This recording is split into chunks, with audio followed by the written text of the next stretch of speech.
Hi everyone, my name is Yanchun Zhao. This is my Teach 1 presentation for HAP 725 class held in George Mason University, taught by Professor Ferro Onemi and Dr. Maria Uriyo. In this presentation, we talk about risk-adjusted X-bar chart.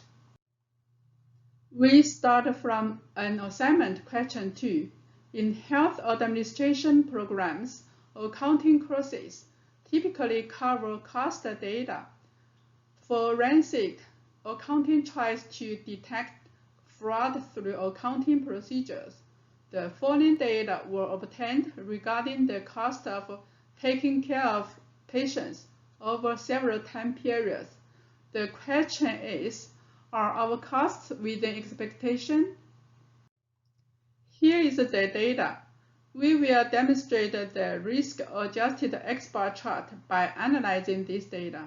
The data shows the cost and the expected cost for each patient in months of July, August, and September.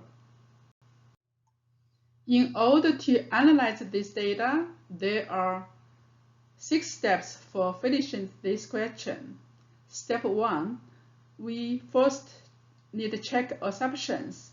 Step 2, calculate average costs for observed costs and expected costs.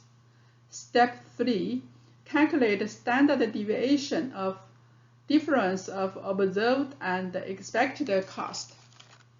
Step 4, calculate control limits and plot them. Step 5, interpret the findings. Finally, we need distribute chart to claims. Step 1, check assumptions. In our data, we are examining cost, which is typically measured on an interval scale. So the interval scale's assumption is met. Observations are independent from each other. It may be reasonable to assume that each patient costs are independent from each other, so the independent assumption is also checked. In our data, there are more than 5 observations for each time period, so the not real assumption is also checked. In the end, we can conclude that our data are normally distributed according to histogram figures. So all these 4 assumptions met. Step 2, calculate the average cost for each month. Here is the Python means function to calculate the average cost for actual cost and the expected cost for July, August, and September 3 months. The result shows at the bottom of the table.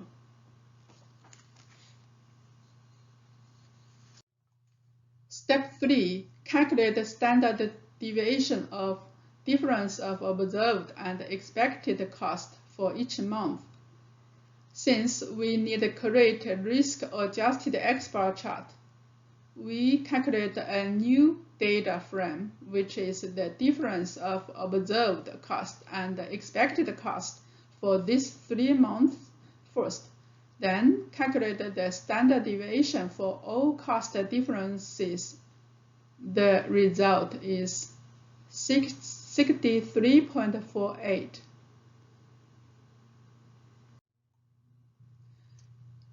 In the end, we calculated the standard deviation for each month.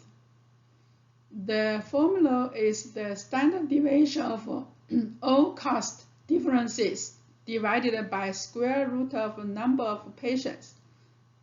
Here is the result for each month.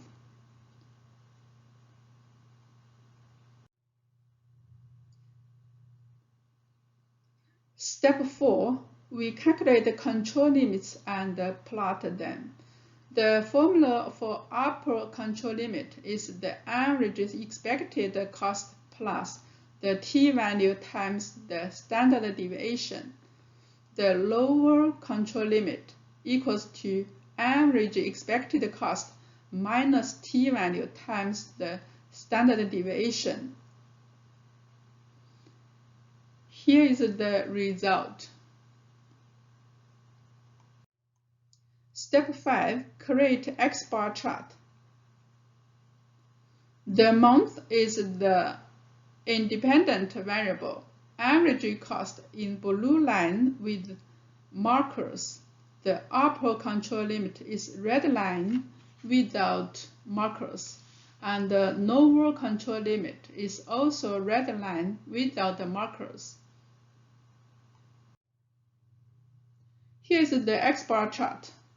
The result shows that in month July, costs are not within expectation.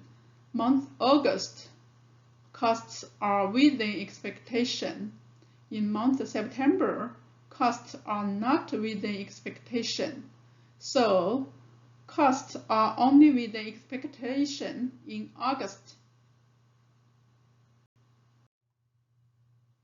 Finally, we need to distribute control chart to our clients. We need to include this information in our final report. For example, how was severity measured and expected costs anticipated? Why are assumptions met? What does the control chart look like? What is the interpretation of the findings? Thank you for listening.